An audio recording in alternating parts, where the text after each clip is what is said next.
right, hello and welcome. We have Horizon Discord scrims today. Very, very appreciative of everybody's patience. Sorry about the wait. These scrims are taking place NA, so unfortunately that means they're going to be starting at least 15 to 20 minutes late, and likely we'll have several pauses throughout due to quote-unquote disconnections. First map of the day is going to be King's Row. I'm a big fan of King's Row. I know a lot of people say, Zarya is a must pick here. Obviously I would tend to agree with that, but I think an aggressive Zarya is going to be the best way to play it here. So hopefully we're seeing Julian come out. Obviously he's going to be picking up that Zarya. I would expect Zarya to be remaining on the attacking side. So very, very curious to see who has the more aggressive Zarya, who gets more value out of the bubbles. Definitely. I think the quad tank meta is the King's Row meta. No way to better start a scrim than definitely seeing the King's Row. And of course, on the blue team, the defending team is Quasar. The attacking team today, your red team, is going to be Viven Echo. So about 20 seconds left. Holding at the bottom here, I like holding at the bottom. I think especially if you have a lot of tanks and you want to get a lot of value out of tanks. Certainly if you want to get a lot of value if you're running Moira, you're more than happy to take those open fights. But it looks like we don't have a Moira on the defending side. Oh no, I'm sorry, we do. Spook, yeah. So Spook is going to be looking to get as much healing as possible. That's why they're going to stay on the low ground here. They want to take damage with their tanks, let Zarya get 80 energy, right, which she should be able to do within this first fight, and then push in when you already have Moira ult. So you're going to be really looking at the Moiras here to see who's going to win this fight. Whoever builds Coalescence first, I think is likely going to be able to take this first point. So walking directly in, Echo showing absolutely no fear, hitting the W key. Huge charge from the Rhine. Yeah, it looks like Fire Doggo is just putting in a lot of work. He already has Shatter, using Shatter, giant Shatter. Oh no. I guess there was nobody really there to connect with. I like where his attitude's at. I can't even fault him for that one. I can't get a lot of value out of it, but point is capped nonetheless. Yeah, that was absolutely just crazy. I think it took him less than 30 seconds to build that Shatter. And I think it was just the intimidation Shatter to let them know I'm here. Assert down. Yeah, it's amazing what a Reinhardt can do if he holds W key, hits LMB. Obviously you want to have that tactical shield in there, but I mean, Reinhardt getting speed boosted into your team, holding left and just swinging. He's going to gain ult instantly, and if you don't have an answer to him right away, he's going to initiate that first fight. So first fight was taken, like I said, look at this Moira here, getting a lot of value out of the Coalescence, huge heals. Looks like we're starting to have a little bit of stomp here. Snowball is coming in from Echo's side.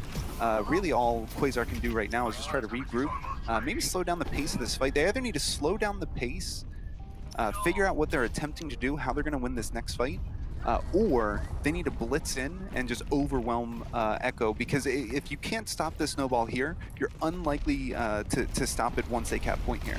They're going to have a much better advantage with the respawns after the point is capped, so you need to win this fight. So Graviton coming in, not getting a whole lot of value yet, and there we go. So a lot of damage gets pumped into that one, and of course Zarya just comes in, right-clicks her way to 5k, looking to get 6 here.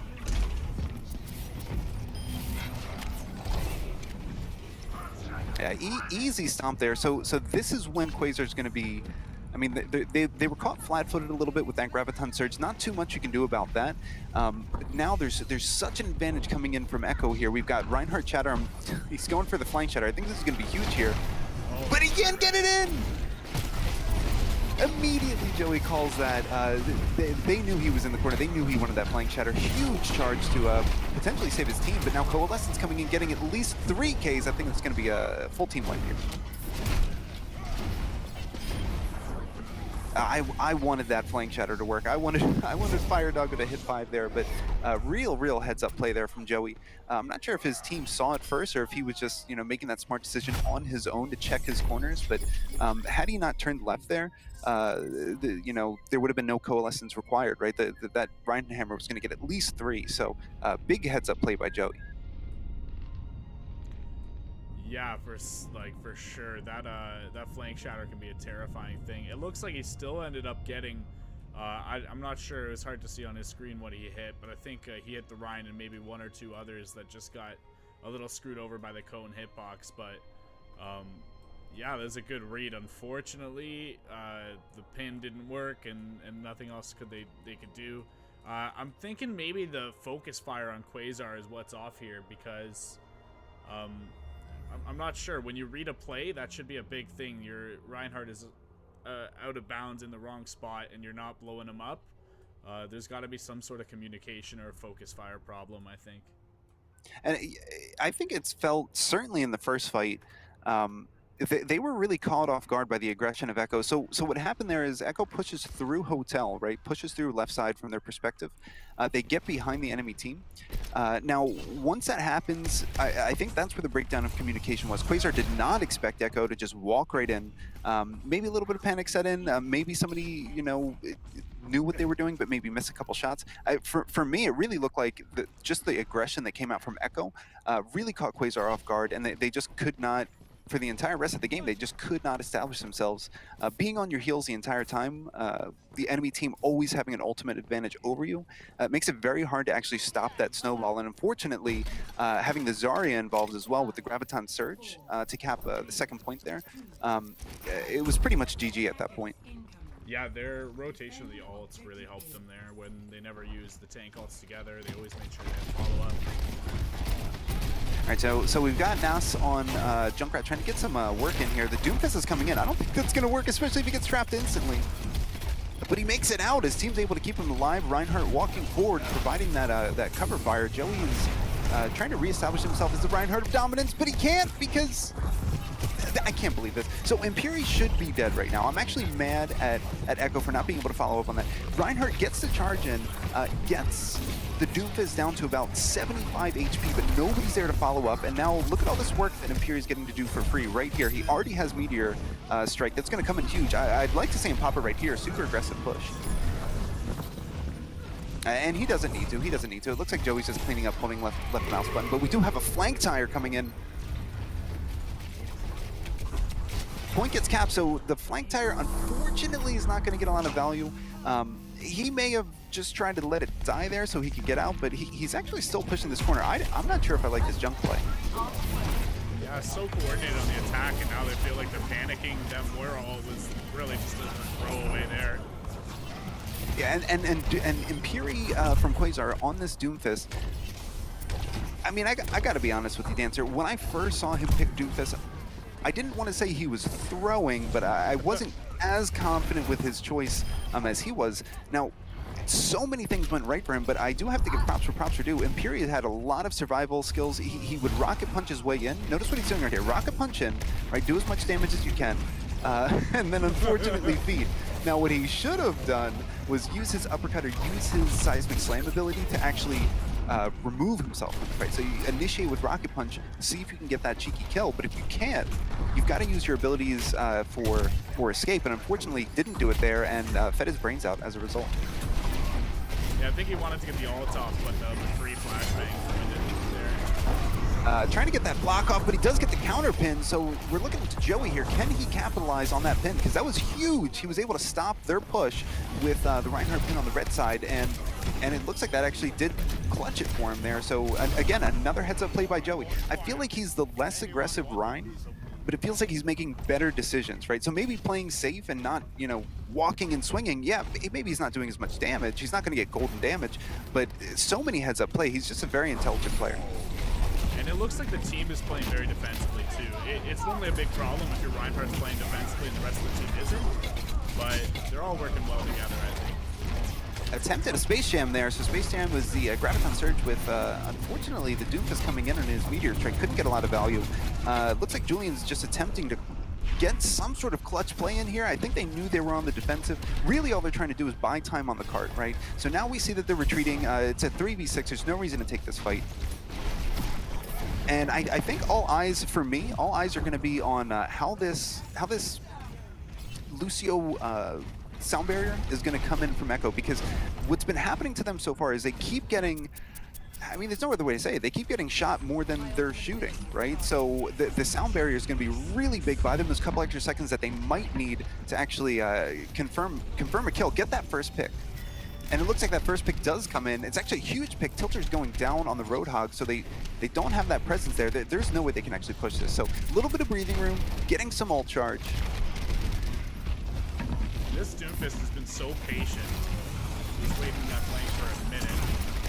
Yeah, he was certainly up there for a while, and I'm glad he took that position there. So taking Lucio out of the fight is such a huge deal in that moment. You know, not being able to speed boost to retreat, not being able to AoE heal, you know, Lucio dying there is such a huge problem. You essentially are going to always lose that fight unless one of your DPS is able to, you know, pop off with a 5k. Unfortunately, no 5ks are coming up from Quasar on that push, so it looks like it's going to be another full reset. Trying to establish here. Now we have the Graviton Surge coming out. 2 kills already for Quasar. It looks like this fight's going to be going in their favor. And the punch down! Roadhog is going down into the pit. That is not a feels good. He was at full HP on that punch. Full HP and just popped his ult, so it's a massive negation to his I like where Imperi's head was at there. I think it was a little bit sloppy because he tried to push the soldier who was in cubby there, but just could not connect with that. He actually did get connected with the soldier's rocket, so unfortunately for him, he's going out, but it looks like his team doesn't really care. They're just going to go ahead and capitalize. Julian still doing work. He's at about 70, 80, 100 energy. Again, I think he's just going to be able to... He could solo cap this point, I feel like, at this moment. They're sending so much damage towards Julian. He is not dying, and it makes Imperi's job so easy, getting free rocket punches on cooldown. I gotta give it to Imperi there. I'll agree with you. I wasn't certain about the Doomfist pick. I don't know how practiced he is or polished he is on that hero. And it feels like maybe he missed a few opportunities where a better, more polished Doomfist would have gotten the kills. But he played so well defensively and so well with the peels. If you watched, every time Roadhog hits a hook, he's trying to get there to use one of his CC abilities to either negate the damage or to stun the hook. And it just kept happening over and over where he was using his abilities to control the tanks rather than to just try and frag, and I think it was working out for their team. Yeah, absolutely. And there was a couple of times that we saw Imperi make certain decisions that maybe weren't the most optimal. I'll put it that way. They were questionable. They questionable.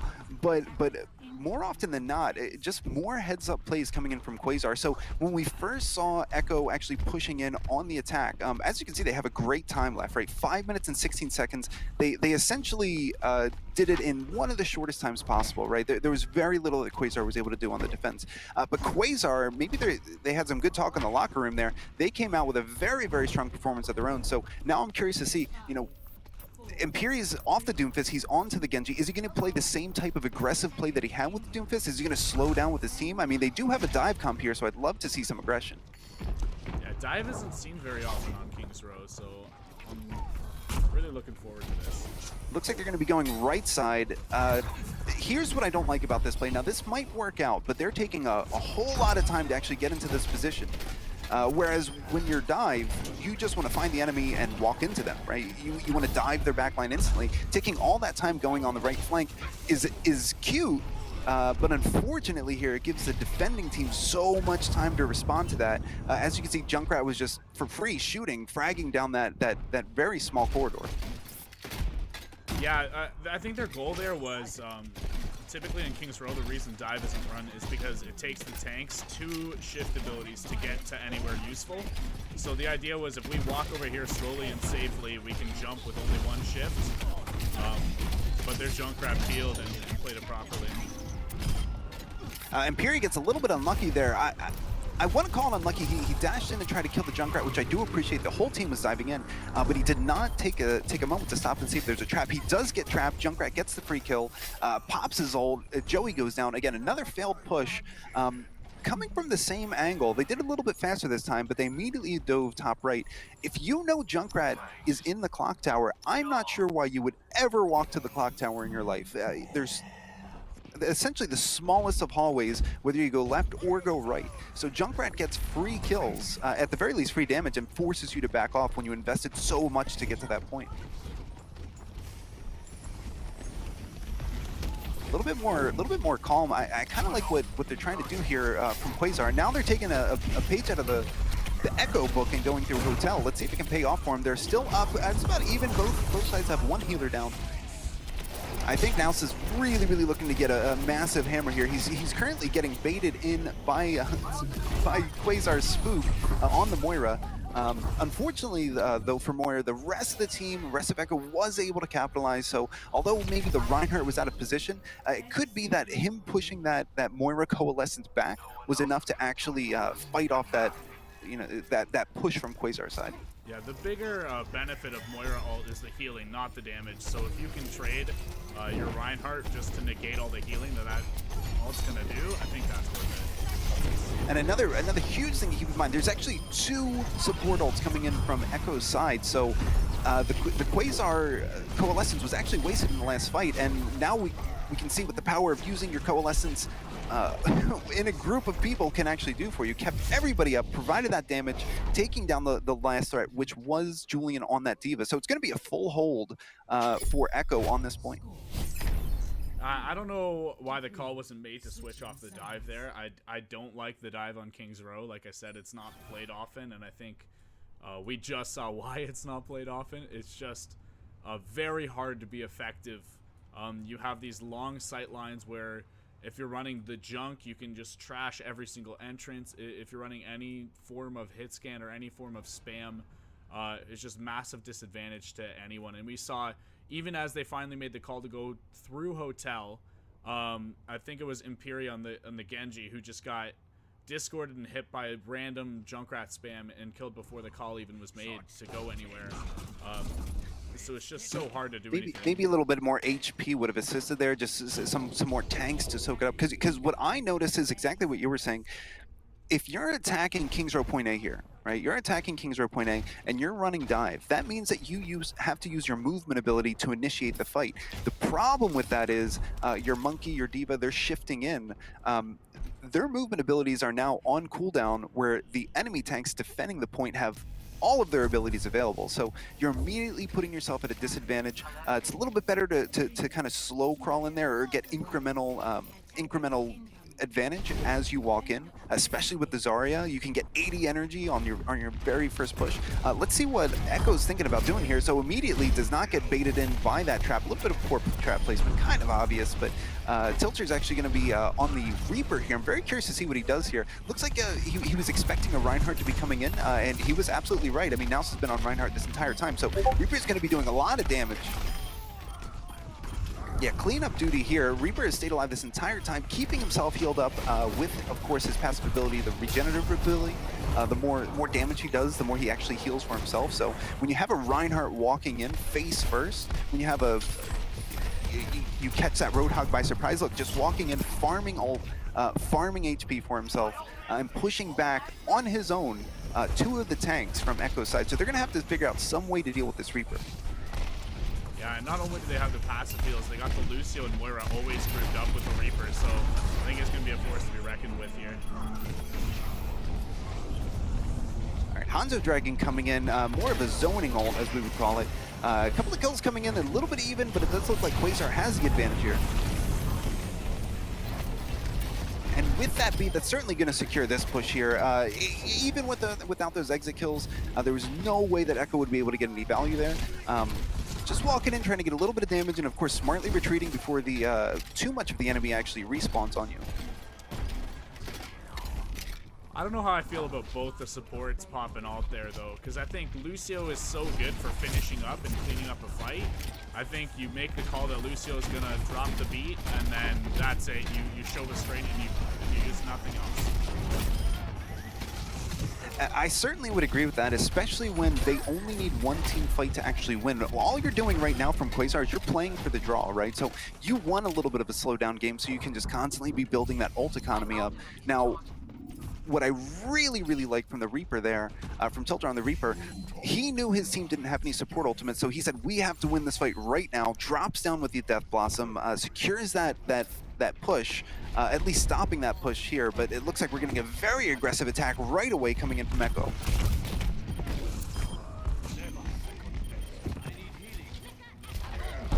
I mean, from what I understand, they will be switching out scatter arrows soon. I'm sure when you get scattered in a scrim, it never feels good. But unfortunately, it's happening here, and actually 2 kills off that Dragon Strike. So last one we had a little bit of a zoning Dragon Strike. This one we're getting a lot of value out of it. It looks like, yep, the game's going to be over there. Echo is only having to actually capture 1/3 of that because of their full hold defense on their second time around. So this is a win for Echo. Let's take a look at play of the game.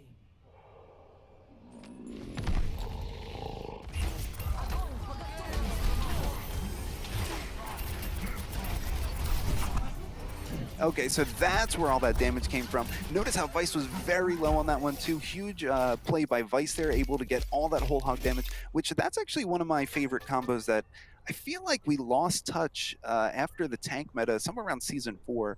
Roadhog and Zarya, that ultimate combo, that's almost a guaranteed team wipe. Even if they have D.Va, new D.Va has a much shorter 2-second defense matrix, so she's not going to be able to absorb all that damage. I really, really do miss that combo. Yeah, that combo does way more damage than you expect it to. You forget how much damage Roadhog does when his targets aren't flying halfway off the map. Just anything, right. You even start to see the Orisa Roadhog ult combo where Orisa does the pull, and since the target is forced to be stationary for half a second, you're still getting that 200 damage. You can still kill the squishies.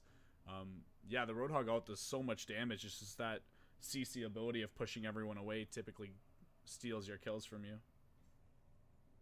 All right, looks like our next map is going to be Oasis here.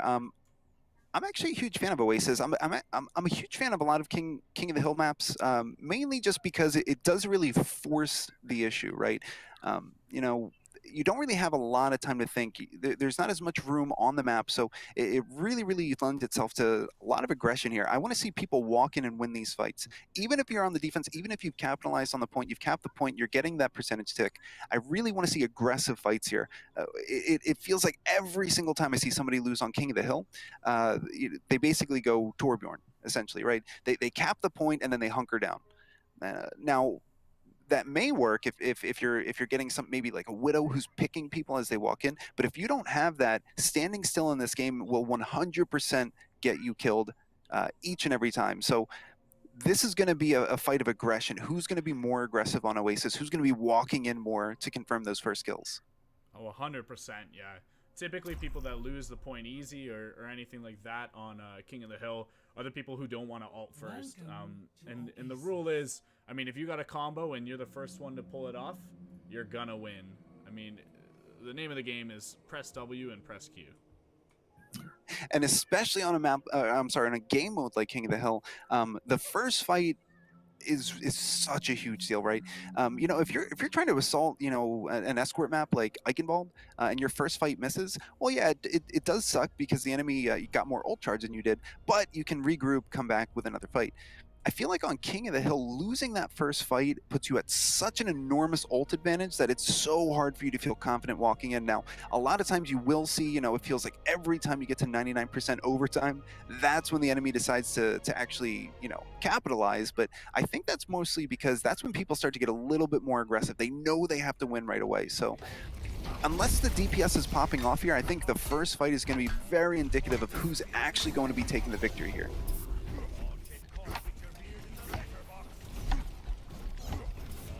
Okay, I can get down with that. A little Torbjorn party. I don't know that Torbjorn's the best pick. I'm sure we're going to see him swap off of that Torbjorn. But I'd be interested. I'd be down for it. You don't see it often enough.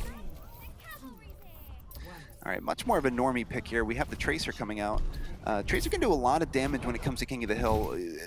If you can get the enemy team to turn around and focus on the Tracer, that means that there's 5 people on the front line they're not focusing on. So if the Tracer can be annoying enough, I think it's going to make it very easy for Pharah on Echo's side to actually walk in and get these free kills. Having a little bit of trouble finding that Mercy. Now, as a Mercy player, I can tell you one of my favorite things is kiting away from the enemy with Guardian Angel. Props to Mercy on that side. Was able to get a little bit of distance, but unfortunately, there's only so long you can run as your team's dying around you until all the bullets are coming at you. There's nothing left you can do. A very easy cap there so like I said, this is what we were looking for. Who wins the first fight? Because now when you take a look at the ultimate differential between the two teams, Echo's heavily favored. They're going to be popping ults much sooner than Quasar is able to pop ults, and that's going to be a huge deal in the mid game here. getting the Pharah has massive benefits from a defensive stance too. You get those extra rockets as people are just trying to walk in. King of the Hill, you really want a defensive Pharah rather than an aggressive one.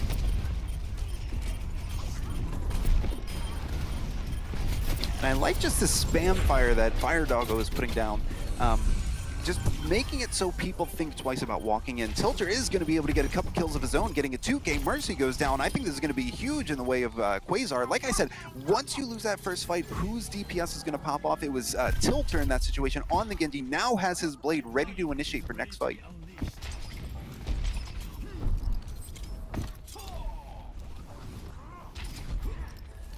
Now that keep your eyes on Tilter here, because I feel that blade coming out soon, but he does have to at least be thinking about, does their Lucio have ult? Now, of course, he doesn't know if Purple Doggo has ult. Hopefully he's been paying attention, because, you know, the beat drop, if he's able to kill the Lucio before the beat drops, obviously it feels good, but more likely than not, the beat is going to be dropped, and he's not going to be able to get a lot of value. He's going to actually have to spend his whole 6 seconds of Dragon Blade on one target just to get that kill. So let's see if he's considering that and trying to bait out. He just waits for the Lucio to be dead. The supports are dead, popping the sword there. I'm not sure if he needed it, but I do like the enthusiasm.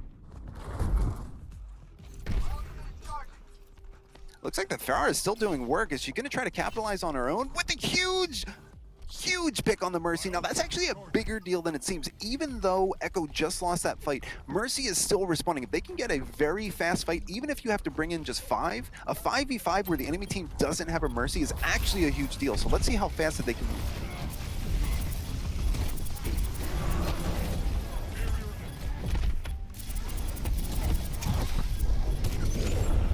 All right, we got this Winston. He's at 100 HP. I was really rooting for Joey on that one, seeing how low he was, but now he's unfortunately been taken out by the Pharah. Divas are trading suits here. Winston actually comes back. I'm very curious to see if Joey can stay alive a little bit longer. He was trying to make it work. He can still make it work. Fire Doggo trying to put as much work in as possible, but unfortunately just can't actually capitalize with the team dying over and over and over again. Can't actually make a whole lot of progress with that mortar fire from above.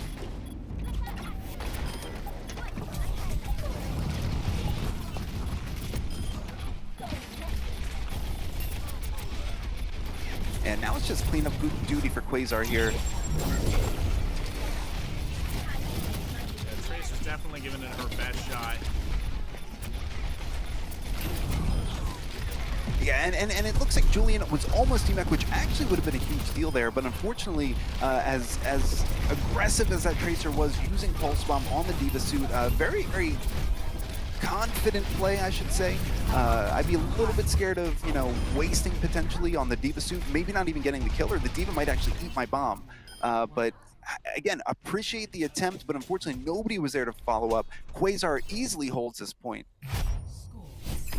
And there was a big difference in how the Pharah is played. If you noticed, a lot of the time Fire Doggo would be trying to close the frag off on Imperi. And Imperi would completely ignore or negate the Pharah duel and just try and get the damage in for his tanks on the ground.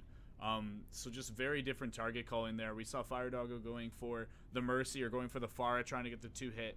While Imperi is just, you know, he knows if they blow up the ground, that's probably their best chance. You know, just blow everything up quick. As soon as you have a numbers advantage, it gets exponentially easier to win the round from there. All right, so it looks like Imperi is back on that Doomfist that we saw on King's Road, the very aggressive Doomfist. He was able to do a lot of work. I'm curious to see how aggressive he is here, because he does have a Reinhardt, but you don't want your Reinhardt and Doomfist to just walk in and get picked off. So hopefully the team stays together.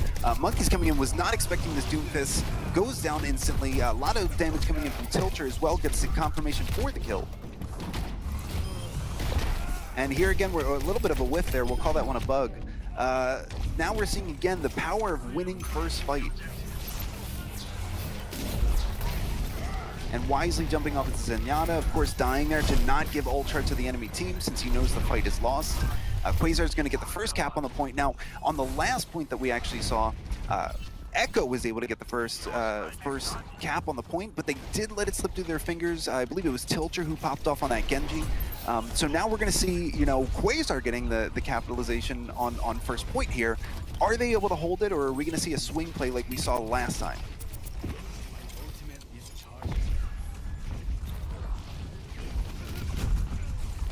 I like where Tilter's head is at here. He's just farming damage, going in on low targets, trying to build ult, but not committing too much, playing very smart here.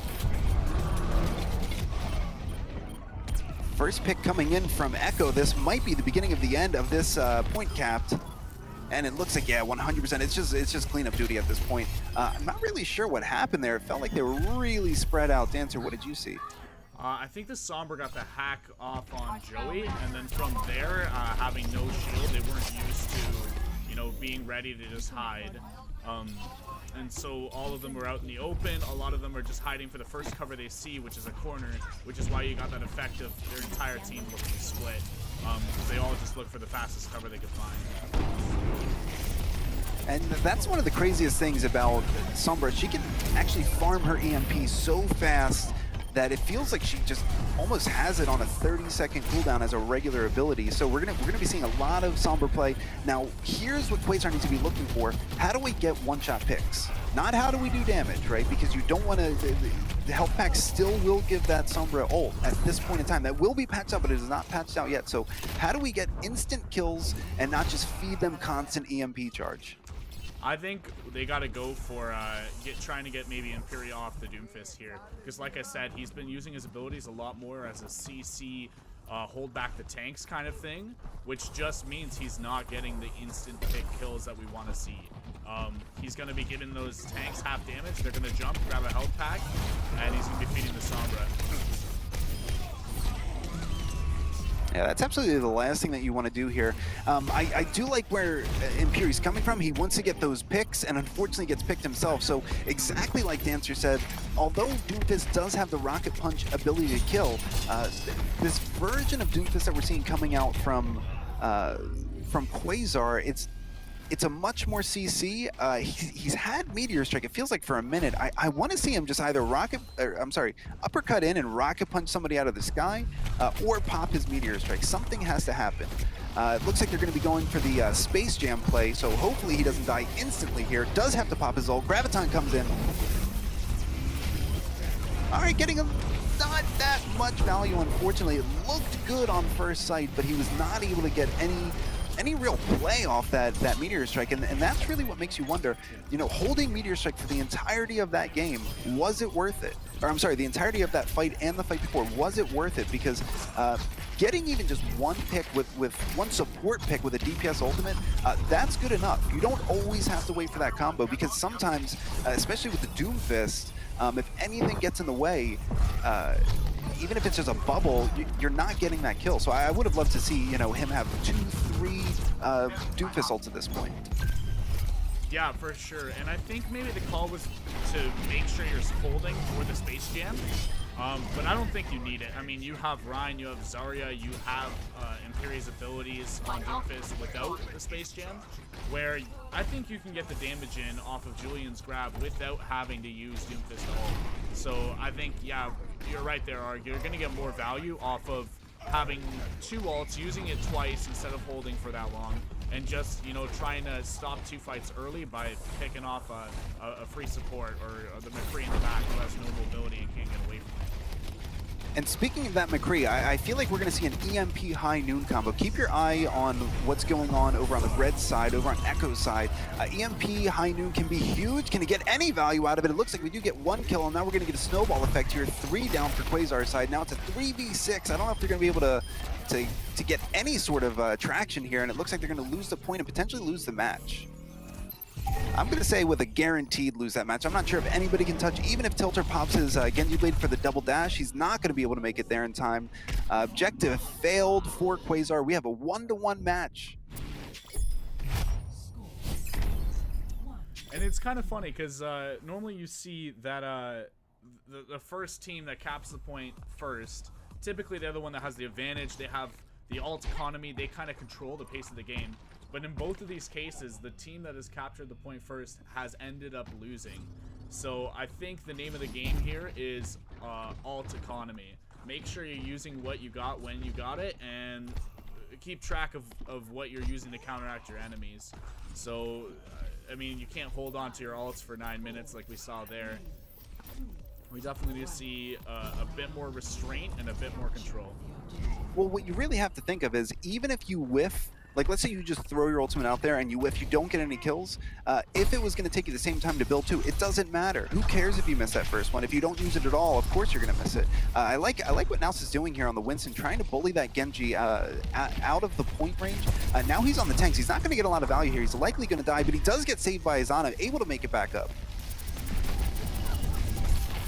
Very smart play. So when you're Winston, you want to hold that high ground. Just you don't want to use your shift to get down. Again, we talked about this earlier. You're not going to waste abilities to get into the fight. What you want to do is drop down, do your damage, and as Winston, then shift back up to your Ana, which great play, but unfortunately none of the other team was able to capitalize, provide any additional damage. So really he's just building the enemy team support ults. This is a huge feed. Ana should have died here quite some time ago. Now she's finally dying, but in that time, she put herself about 20 seconds behind her team. Now they have to wait for her.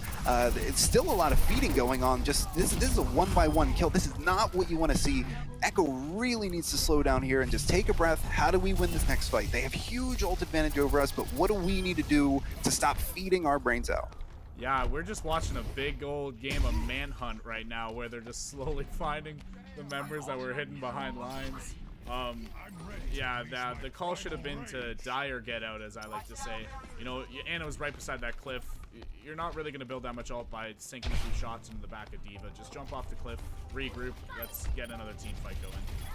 And this is a big deal. We're already at 40% capture progress for Quasar on this one, simply because people were moving a little bit too slow. So I see EMP coming in from Fire Doggo. He really wants to use it here. He gets a hack off on the Mercy, notices that she has Valkyrie. That is a high target, or high priority target to kill. Unfortunately, though, this is starting to look a little bit almost like a solo queue game. I feel like Echo really needs to stop and think, what are we going to combo? We had great combos before. That's how we capped on every other point that we had. But now it just feels like people are throwing their body into the fray, throwing their ultimates into the fray, hoping to get maybe a pick to kickstart the offense. But that's not what they need right now. They need a huge game-swinging play. And it's going to be so hard with the Ana now. You're not going to be able to set her up on the high ground again, which is really what you want.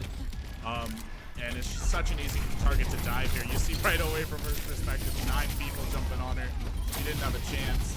She did everything she could, but unfortunately, when you have a D.Va and Winston in your face and fire coming from across from the point onto you, there's nothing you can do as an Ana. You can throw your nade, you can stay alive for as long as you want to try, but there's just nothing an Ana can do in that situation. Last-ditch effort from the Tracer, dropping in that pulse bomb, does get a kill. That's actually a pretty important kill there. So it looks like Slick is going down. This might be turning into the favor of Echo. That was a very, very interesting fight. I did not expect to see such a turnaround. Like we said before, 99% overtime. They get like 20% extra damage on bullets. I actually don't know what's happening.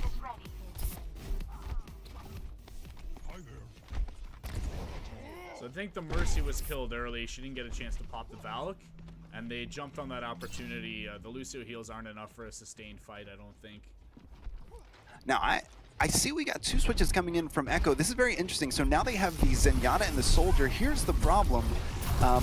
They are about to lose the game, right? Because they don't have any ultimate economy coming from their side, and it looks like we've got, you know, Valk has already been popped. And you can see Imperi's just popping off.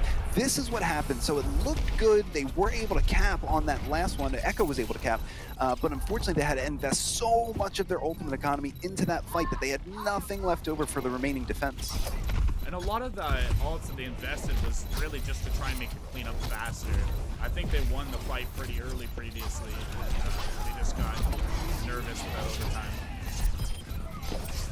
And what do you do with Zenyatta when you see a Genji pull his blade and he just got Lucio beat? You know what he feels. Unlucky. He Discord, hold left click, and just hope that he completely whiffs. Again, we're just looking at cleanup duty here. So notice how smart Quasar's been playing here, right? They're not wasting ults. Joey has not popped his primal. He knows he doesn't need it. He knows there's going to be another fight coming in here. We do have some cleanup duty, but if you get a D.Va coming in there, or you get a Tracer coming in there touching point, this fight could last for a very, very long time. We've got kills being traded from both sides. Huge pick on Spook, the Mercy from Quasar's perspective. So that's going to be potentially game swinging right here. And once your Mercy gets picked, you need to hit some shots. So let's see if Tilter's able to climb up. He gets the Diva out of suit, gets his shift reset on her when she's dead, has Blade again. I think it's been less than a minute. Tilter's actually doing so much work. Hopefully the rest of his team doesn't let him down. Not a whole lot of value on that Blade. I would call that more of a zoning ult, as we say. Zoning Blade, yeah. Very common in the NA region. Well, and honestly, and not to make too light of an issue on it, so there is something to the zoning ult, right? So if you can make the enemy team, let's say for example with the Diva Bomb, if you can make them spread out into every corner of the earth, that's great. You know, that Diva Bomb goes in and you should follow it up with a dive behind the Diva Bomb, right? Because you know what the enemy team's going to do. They're going to be looking for cover. So there is something to zoning ults. That Blade did make the enemy Tracer completely back off. She did not want to die there. So it did buy his team a little bit of space, a little bit of room to breathe. And it looks like Quasar comes out on top at Oasis. Quasar does look like they're bringing it a little bit more. They got their butts handed to them in King's Row, but I think they starting to work with. They got a sub in today too, Tilter subbing for their team, so I think they're just starting to get their rhythm and working together and getting their comms right. Would you call that a sub or a ringer? Let's call it a sub. I'm optimistic.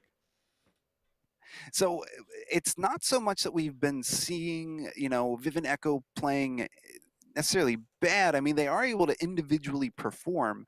What I think we might have saw there was a little bit of deer in the headlights, right? So, you know, they lost a couple of fights. It feels like anytime they're on their heels, initially they were making good decisions. You know, that EMP was providing a lot of space to their team. But once they started losing there, it felt like they went a little bit solo queue, a little bit, you know, disconnected from one each other. So hopefully right now they're talking about, all right, we're going to Gibraltar. We want to snowball this game just like we did on King's Row. So let's slow down, let's breathe, let's figure out what we're doing before we actually walk in. And I'm not really sure what led to the demise of Viven Echo there, because I mean, they did everything right. They got their Ana on the high ground. She was able to heal the tanks no matter what was going on. And they didn't dive the Ana. I mean, if you're playing against an Ana and you're playing dive and she's not your first target, I mean, something's going wrong with your team. And that's what happened. Quasar kind of left the Ana on the high ground. I don't know if that was a call or if it was just they knew they had the proper focus fire, but I mean, leaving Ana on high ground to free heal is almost like a throw. But for some reason they did it, and it worked well, and it worked fine for them. So I can see where the frustration might come in with Viven Echo, especially in the support side, where you were Ana, you were able to do all the heals for free, and it looks like your team's not making things happen. But as we saw, it looked like Winston was jumping in alone, and the rest of the team was all doing their own thing. You know, if there was a bit more target calling or just a bit better grouping up, maybe they would have ended up on top there with the proper positioning. But I think just one thing went wrong, and maybe that's what led to them kind of playing this deathmatch style gameplay. Absolutely, yeah. And now we have, it looks like Quasar is going to be defending first. Quasar, of course, in the blue. And we have Viven Echo going to be attacking first in the red. I'm curious. Yeah, I was wondering about that Sombra. This is not a very good map, especially on attack for Sombra. Maybe you can work around the Sombra, but there's not a whole lot of health packs that are easy to get to in the fight. So I'm glad we saw that swap. But it looks like they're going to be going up and over with Mei. Not going to get a whole lot of value because it looks like Quasar was expecting something to be coming through the top. They had all their tanks there.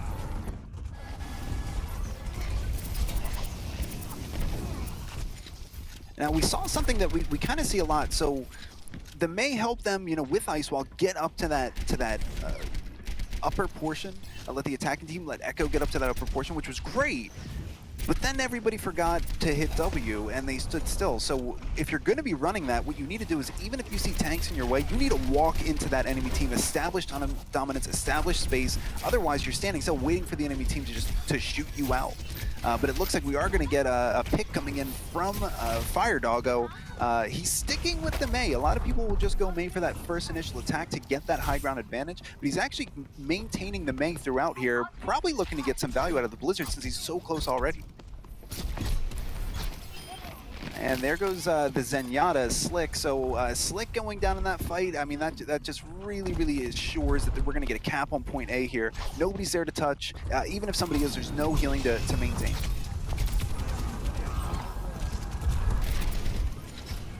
Although Joey does actually jump in and get a kill of his own on the Reinhardt, we might see a last-ditch effort here trying to stay alive. Joey, he does have Primal. He can create a lot of space and a lot of time here for his team to get back, so we might see Slick being relevant in this fight again, even though she was picked so early.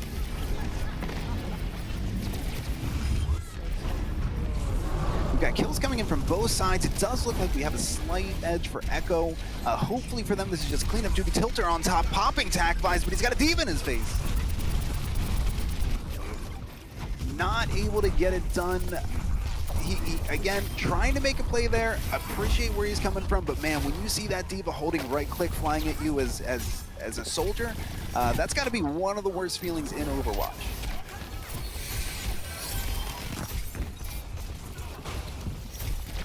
I'm actually sorry that I even questioned this Mei pick. Mei's actually doing a lot of work here, putting in a lot of consistent damage and making it so that Quasar can't really peek, because if you get too close to that Mei, remember, she can freeze you in place. Even if she doesn't get the entire freeze off, you are slowed, so it's very scary to approach the point. You know, Joey can go in, but the question is, with the Mei there, can he get out? Yeah, I've never seen Mei played like this for the counter dive, but it looks like he's hitting the icicle shots just really consistently, building up that ult quickly too. Now, Slick does have Transcendence. I don't know how much value they're going to be able to get, because there's a lot more ultimates coming in from the enemy side. It looks like Echo's sitting on Blizzard from Mei. We've got a Rhine Shatter. We might even see a combo between the two. Have everybody stay in place because of that Rhine Shatter, and then just drop Blizzard on top, confirming that team fight.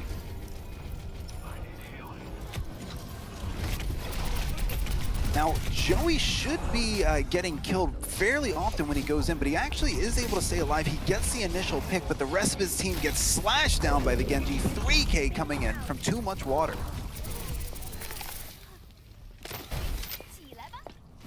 And the poor Julian unfortunately tries to die as quickly as possible. Again, in situations like that, you really just want to die. You want to be with your team.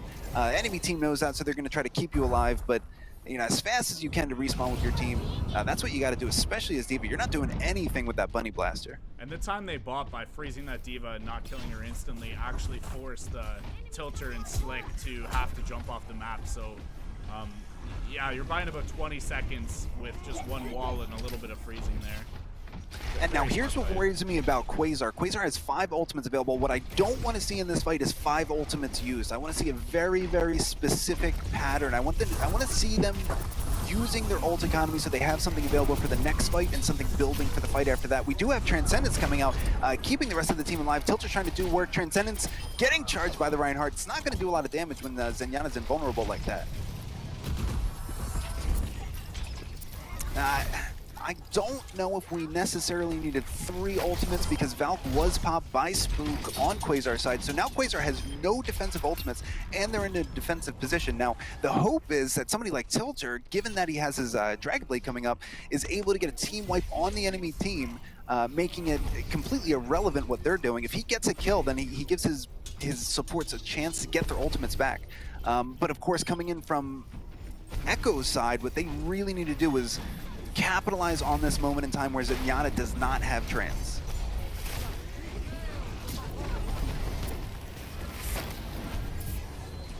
This is another moment where I really want to see a regroup here. It looks good. Coalescence coming, getting that kill. The kill is completely irrelevant because it's get res instantly. Too much water trying to make it work. He is able to get some value, getting some slashes in. And again, this is why, see, this is the problem that I'm seeing with Echo. Individually, they're having good 1v1s, right? They're having good fights. They're able to do things. They're working very hard, but they're not working very hard in the right place. That Genji Blade was a huge 3K. You know when that would have been better? When you had a 6v6 to open with. Not if you're going to open with a 3v6. Doesn't matter if you get 3 kills. You're already on defense there. It's very difficult for you to get the full 6K to capitalize. And notice how now when we're grouped up, now the entire team is all pointed in the same direction, getting a lot of kills coming in from Echo. This is what I want to say. I think they actually needed to get stomped that hard just to have a reset forced by the game, right? Everybody dies together, hopefully kind of close to each other. They can respawn together, and that's exactly what Echo needed. They needed this respawn to be able to capitalize on this attack. Looks like they're going to be able to cap the point here. Yeah, and there it goes. So finally, Echo's able to get some breathing room, get a couple picks by the Tracer, cap onto that point. So we've got an 0-3 game, first round, still a little bit of time left on the clock there. So, you know, still a good run. I'm not faulting the run. I just feel like that could have been better if they were all pointed in the same direction.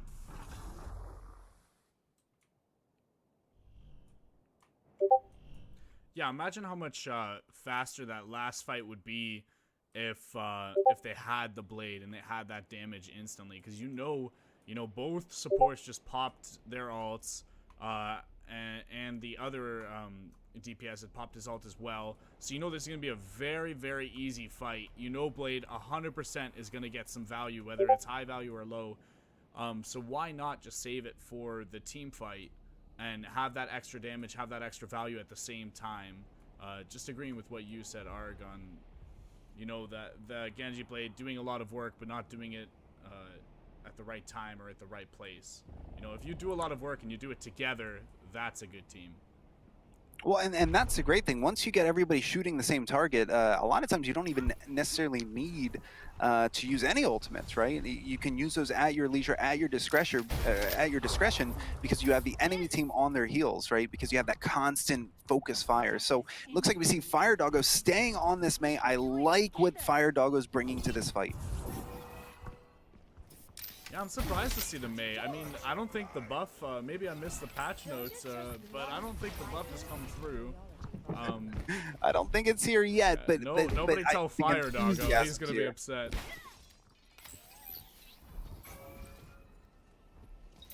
Almost jumping off the edge there. Fire Doggo is really just here to have fun. Now, the reason I don't like Mei here is because you can't get too much value out of the walls. Yes, there are some close-in spaces here. We're hoping to get somebody trapped in, but once we get to the more open areas, those walls aren't going to be able to hold somebody in position. It's going to be able to provide you some cover, which is nice, but you really want to use that wall to actually trap somebody in with you. And the Fire Doggo's playstyle, it looks like they're not playing for the value you get from that wall. They're really playing for the ults and the sustain. You just see Fire Doggo consistently hitting these right clicks, which is still good damage. And look at what's happening to Julian. Julian tries to establish any sort of position he can. He gets frozen instantly, so he has to make that decision, you know, do I want to keep going and establishing space for my team, or do I want to dive out and then potentially let my team die? So he does take the icicle to the face, he dies, he goes down. Mei is doing so much work here. I love her as this anti-tank. Some people might go with, you know, a Reaper in that situation. The Mei is actually doing a good amount of work. Imperi does get a little bit of value getting the Pulse Bomb onto the Moira. Now, getting a pick on the Moira is huge, but she does have that shift movement ability, which does allow her to get back into the fight relatively quickly. So if you're going to get a Moira pick, you kind of want to do it at the beginning of the fight, not at the end of the fight. You want to do it at the beginning so you can take the rest of that fight without her constant, you know, healing orbs coming through or massive left click heals coming through.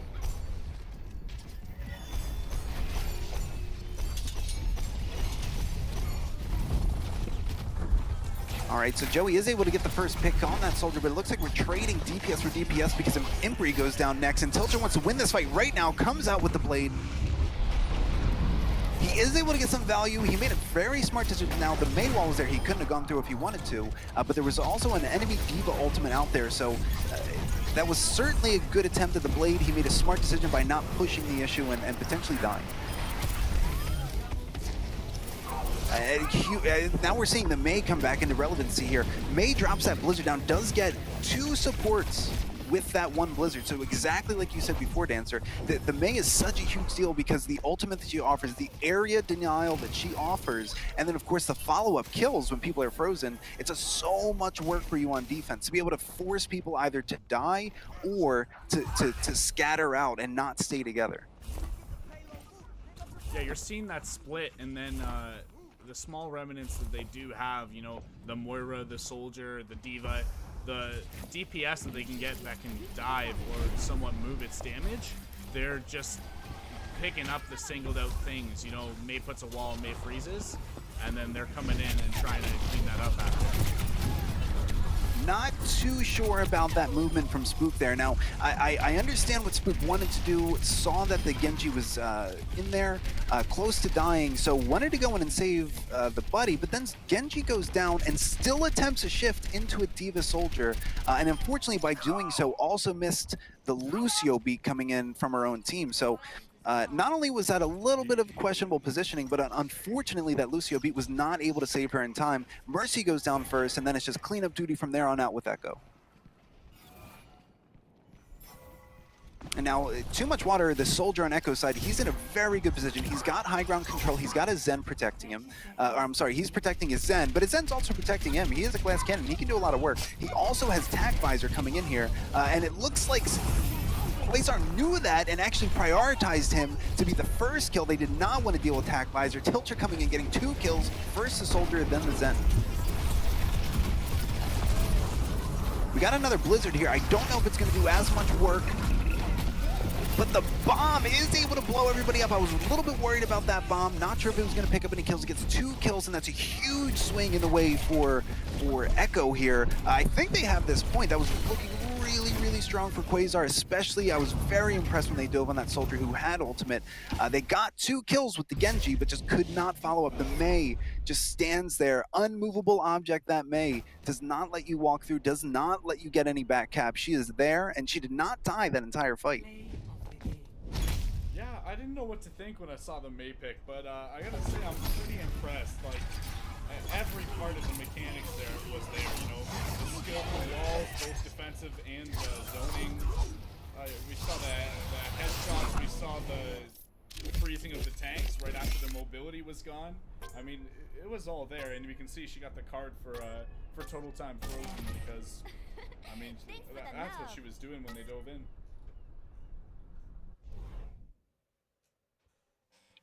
I'm very curious to see, you know, how does Fire Doggo work with something like that, right? So when you get, you know, some momentum going on the Mei, are we going to see Mei coming up in future maps? I would wager no. I think that was a great surprise pick. I think Quasar is likely to respond if they do bring the Mei back. But sometimes when you just get on fire with a certain hero, you know, you're fragging out, you're hitting your shots. A lot of times it's best to just keep that ball rolling. So unless we see, you know, too much confidence coming in, I'm not sure that we'll actually see that Mei again. Again, I don't think that she's going to be a great pick moving forward, even as good as she was on Gibraltar. Here's the thing, Arg. Do you think the Mei was a good pick because of the anti-dive capabilities? Or was it maybe just Quasar hasn't seen that pick in so long? They were, you know, not so sure and not so used to the freeze times and the alt timings and all that. Because we don't see Mei very often, which means if you pull it out, your enemies aren't practiced against it. So what I'm wondering is, was the Mei a good pick because it was a good pick, or was it a good pick because it was a surprise? I think it was a little bit more in the surprise factor. Here's actually a fun fact that people don't know about Mei. If you shoot her, she dies. Whoa. What? I'm actually being serious here. So what you want to do when you're going up against the Mei, yes, of course she has cryo freeze. She can, you know, go into that ice block, stay invulnerable and heal. But if you can put pressure on that Mei, if you get a soldier high ground, maybe you get Discord Orb on her, you can put so much pressure that she has to use her ice block early. Therefore, she has no more way to sustain. And the moment she pops out of that ice block, you just pepper her with more damage. Now, one of two things is going to happen. She's either going to wall herself off and get away, which for you is fine because there's no longer a Mei to deal with, or she's going to die. So both things are working well for you. I think on Quasar's side, they might have forgotten that Mei dies if you shoot her. They may have been, you know, a little bit confused about how to interact with the Mei, but it's just like a Roadhog as well. Roadhog is scary until you realize that he dies if you shoot him. So I really want to see a lot more, you know, calm, concerted effort from Quasar's side to ask themselves, why are we losing these fights, and how do we start winning them? Right? It sounds simple, but you really need to take that 30 seconds out, 15 seconds out, whatever it takes to just ask your team, listen, what's happening and how do we prevent that from happening again? And that's an interesting concept because we were seeing may be the peeler there, but I mean, we didn't see any dives on her. And I mean, if Mei is your main peeler and the person that's saving everyone, what happens when you dive on top of her? She hits shift, she's safe for 3 seconds, and I mean, after that, you're praying, right? Absolutely, and we did see a little bit of a Mei there, of course, only to get the Orisa on high ground. So this is something that Quasar really likes to do. They like establishing Orisa on high ground. Now, what I'm curious to see is how well does this Orisa work? Because one of the problems with Orisa on high ground is if you just go straight to point, right? Oh, I'm so sorry, Echo. If you just go straight to point, Orisa can't do anything from up there. So I'm curious to see if Quasar, since they also run this strategy, if they're able to understand how to beat the strategy that's being run against them.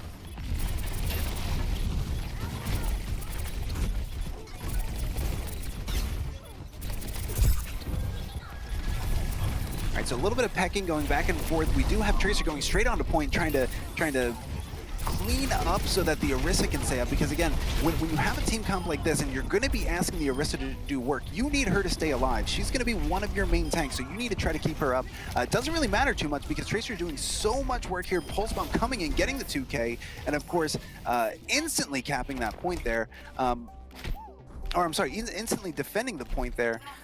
Very easy cleanup, but only because you had that Tracer fragging out there. Your Orisa did die, which worries me about keeping this Orisa up in the future.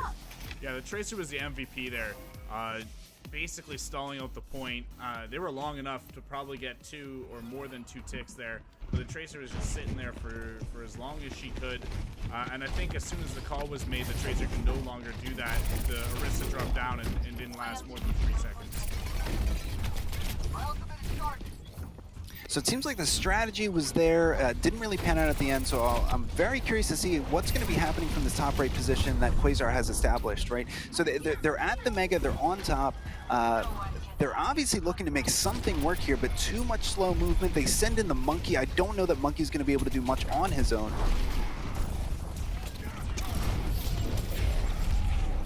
Pulse Bomb coming in. Again, this Tracer has gotten 2 Pulse Bombs so far in this fight, and it's been getting huge value out of both of those Pulse Bombs. Even though we're only getting 1 kill on the Reinhardt, that Reinhardt dies. You have no shield for the rest of your team. So yes, it is 1 kill, but some kills are a little bit more important than others, and getting that Reinhardt down capitalizes on the fight.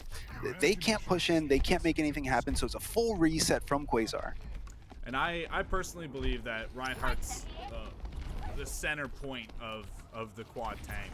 If you're running the quad tank, Reinhardt's kind of where you're grouping up, where Moira's trying to stay safe, where the orbs are being thrown. Yeah, so if you can get that pick on the Reinhardt, I think it's time to call the reset. All right, so they're going for the same type of positioning, taking in that right side, but they are able to get established with the D.Va going down first, Mech first, and then, of course, Baby D.Va going down. Looks like Widow might be the next one to die here. Can Joey actually get that kill? He does get the kill. And everything's coming up Quasar on this fight. The stars are aligning. We're seeing way better target calling. The Winston went for the Widow, but everyone else, it looked like, went for Julian's big grab that he had on point. Yeah, the grab was giant there. I love Julian's grabs. He's very smart when he uses those. He knows it's not always about getting the 6K. A lot of times it's about getting the 2K or the 3K that makes sense as long as you win the fight. At the end of the day, it doesn't really matter if it was a 6K or a 3K that you're getting with Graviton Surge. You win the fight, you're happy. So now we're going on to point B here. Point B is traditionally where if you're going to have a full hold moment, you're going to hold at point B. It's very favored for the defense. Now, Embry's coming in. He's got the B-play, one of my favorite combos. Genji's able to do so much work with so much leeway. He's getting his 3rd kill of that one. And of course, Tracer Pulse Bomb coming in, getting a 2K. This is what I love to see. This is exactly what I wanted to see, what I was saying at the beginning. I want to see pure aggression. I want to see people walk in and win fights, and that's exactly what Quasar did here. Yeah, there's no need to sustain, no need to do any of that on 2CP. If you have an ult and you're gonna win the fight, use it, win the fight faster. Because now the name of the game is stalling, and we see they're slowly coming on to point, trying to buy as much time in the bank as they can. And of course, Echo may be able to 2CP this. They may be able to hold here if they get the right combination of respawns. This is potentially the third time that Reaper has gone in and died. Let's see if he's able to actually get any sort of value. Nope, he dies instantly. So too much water, I really feel like needs to be switching off this Reaper. He just died 3 times without doing basically any damage in this fight. Fire Doggo coming out on the Doomfist, trying to get that one hit kill potential. But again, once you get that staggered, I mean, really, really impressive from Quasar's side, getting those kills, getting so many kills in such quick succession, right? One of the problems, the reason you get 2CP'd is if the enemy's able to have a D.Va stay alive for too long, Lucio stay alive for too long, and then the rest of the team is able to come back within that time that the Lucio bought. But in this case, Quasar was able to go from target to target to target, basically 1 second kills. So there was no real chance for a defense or for a long, drawn-out game there because of how well Quasar played. And the thing I didn't like, and you mentioned that the Reaper was dying consistently without doing anything. The problem was, I think he was using Shift because it gives you that very minor speed boost. And he was using that minor speed boost to try and get onto point faster. But when he'd get there, he wouldn't have his Shift, which is his best defensive ability for stalling and for buying time. So if you're watching Overwatch League or you're watching any pro players or anything like that, a lot of the time they're going to try and save their Shift ability for when they get on point, because it's a free 3 or 4 seconds where you're guaranteed you cannot die and no other teammates have to be on point. And that 3-4 seconds can mean that you go from stalling with 1 or 2 members of the team to 2 or 3 members of the team at a time, which is much harder to kill. It's much harder to focus. You need better callouts to jump on top of those opportunities. And that's kind of where they went wrong. Very often you see Reaper is a good and strong part of the stall comp in 2CP. But that was, I think, a very minor mistake that he was making, where he's using those shifts to get to the point 1 or 2 seconds earlier, but it's better to have it to just stall it out for free for those 3 seconds. And it looks like we have a pretty strong defense. This is what we've seen essentially all day from Quasar. When they know that they want to run that dive, we're always seeing Julian on the D.Va. We're seeing the Mercy. We're seeing, this time we actually have Slick on Zenyatta. We did see some Zenyatta play. We also saw some Lucio play. So it's going to be a battle of the Zenyatas here. Transcendence can be very, very strong for attacking here. If you can trance your team onto point, guaranteeing that they'll be able to live at least long enough to see point, hopefully you enable them enough to do damage when they're there. So it's going to be very interesting to see who has the better trance. It's going to be Slick on defense. It's going to be Error Doggo on offense.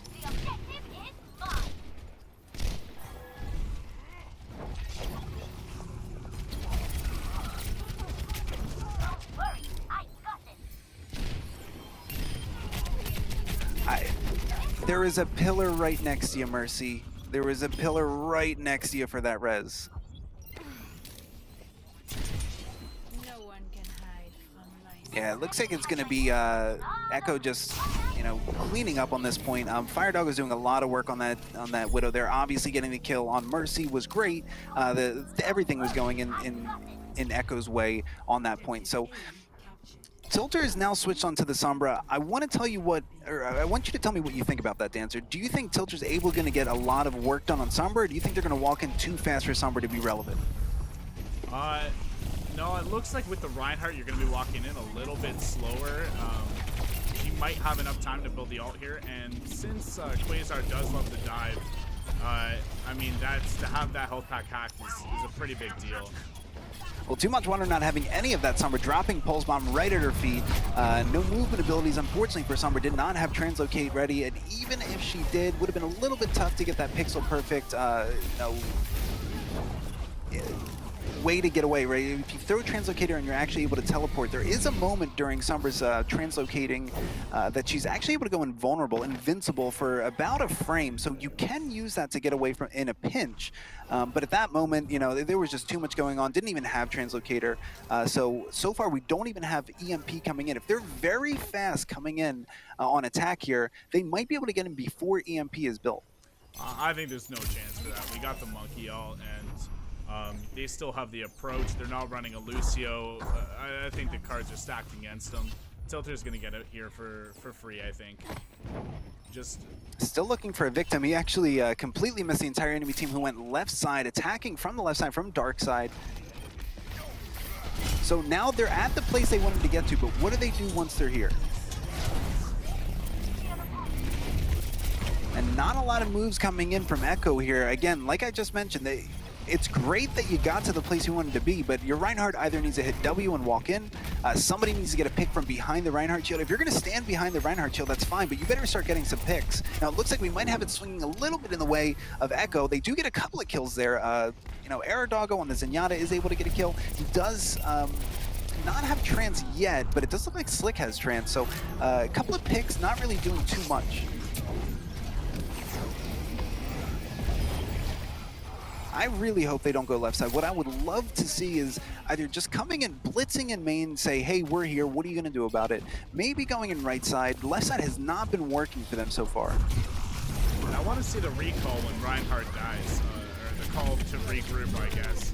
Because they're running in without a Reinhardt right now and popping all their ults. Firedoggo is able to get a kill on the Mercy. That could be a huge deal. Spook goes down early in that fight, but it looks like Quasar is having none of this, and Imprey drops his Dragon Blade on the enemy team, gets a 2K, and now it's cleanup duty. He's got up to 3K on this one. I think actually 4 kills for Imperi on that. So, you know, when the going gets tough, Imperi gets going. Having the Mercy dead is such a huge deal. You can make one of two decisions, right? You can try to pull back, but the enemy team is definitely going to be walking in at that point, or you can win the fight in that moment. You don't have Mercy. She's not able to save you. She's not able to keep you healed up, and I love what Imprey did. So very aggressive. That's actually a gigantic pick coming in. Zenyatta's down, Mercy goes down. Echo has had enough of this fight. They are capping this point whether Quasar likes it or not.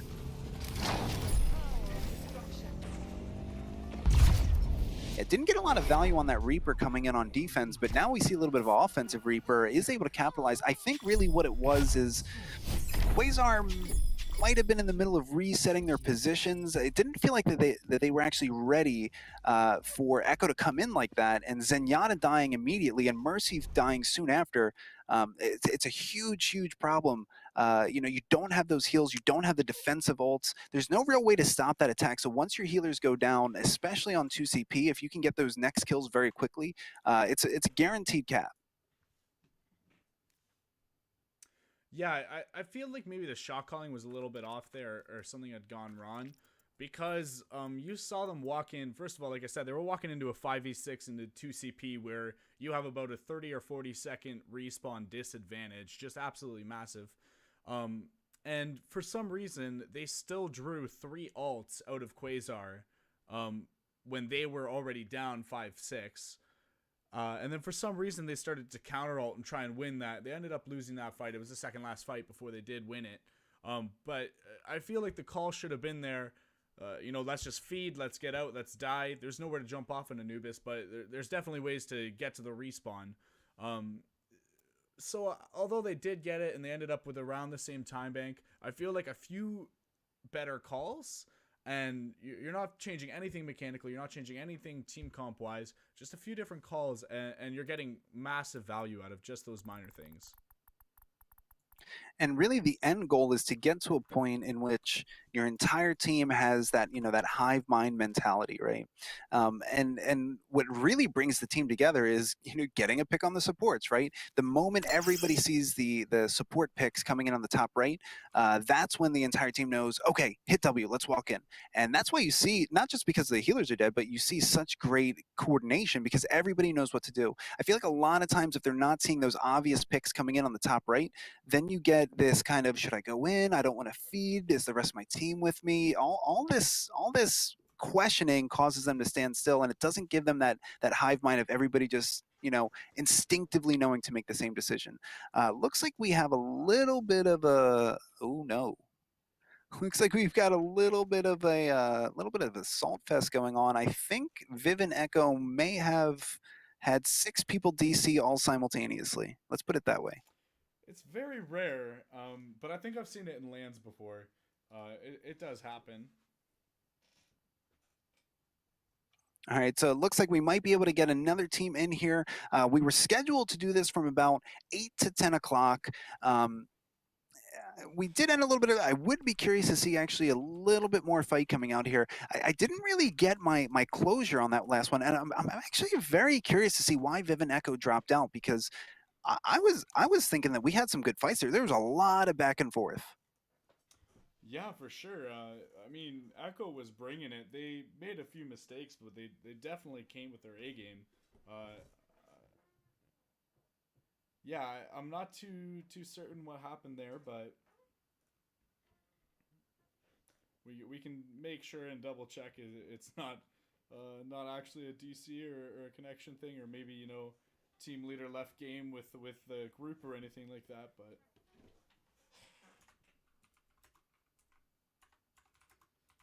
Oh no, I'm actually looking through the chat logs right now, and it seems like it does not. The evidence does not point to a six-man DC. It points to something a little bit more sinister. That's unlucky. We've all been there. We've all had those games. Hopefully, Viven Echo is able to relax, come back next time a little bit stronger.